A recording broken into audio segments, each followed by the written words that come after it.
Hello tfal, ġajna tqajna. Illum deċidejt ngħidilkom xi ħaġa ħafifa li m'għandekx bżonn issajjar, kull m'għandek bżonn tħalli fil-friġġ għal ftit sigħat sakemm ikunu lesti. Ħanagħmlu Rocky Road Bites. Għalihom għandna bżonn 200 grams peanut butter. Tistgħu tużaw jew peanut butter crunchy jew smooth. Għandek bżonn 50 grams butir, 200 grams ċikolata jew chocolate chips jew inkella ċikolata sħiħa għax irridu ndewbuha, 50 grams jew coco pops jew rice krispies u 150 grams marshmallows miż-żgħar li huma l-mini marshmallows. Mela, bażikament li rridu nagħmlu rridu ndewbu il-peanut butter, iċ-ċikolata u l-butir kollha f'daqqa ndewbuhom jew fil-microwave jew banju Marija fuq in-nar u nagħmlu taħlita ta' kollox imdewweb flimkien. Għandek il-peanut butter, għandek il-butir u għandek iċ-ċikolata.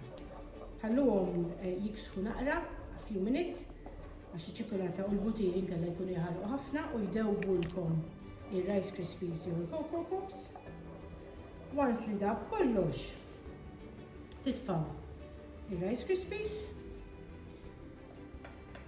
ħawwhom sew, wara rice krispies titfaw il-mini marshmallows.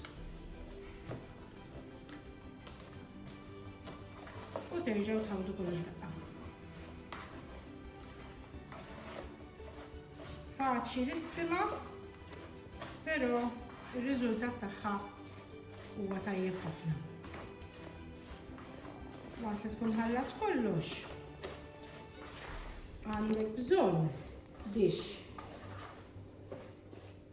normali, jew dish tal-ħġieġ, jew dish tal-ħadid. Illajnjaw għamlu fil-qiegħ jew foil jew baking paper u sprayjaw lu daqsxejn baking spray biex tkunu tistgħu taqalawha malajr once li tkun kesħet u waqtet. Għandek it-taħlita kollha u mħalta. Naqbad spatula u naddaf din marfa.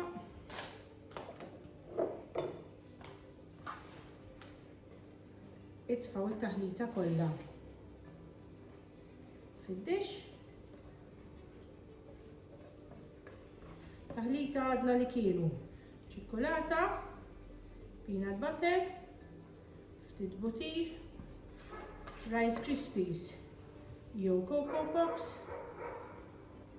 u l-mini marshmallows. Il-mini marshmallows huma dawk li jagħmlu sabiħ once li inti taqtaħħa il-kulur tagħhom joħorġ il-kulur tagħhom. Il-lixxawa kemm tistgħu fid-dish. Taħlita hija lesta. Issa, l-istep li jmiss biss huwa kemm titfgħuhom fil-friġġ sakemm jaqgħad kollox. Għandek bżonn 2 to 3 hours żgur. Once li taqgħad kemm tiqilbuha fuq board, tneħħu l-baking paper li hemm fil-qiegħ u taqtawhom in portions.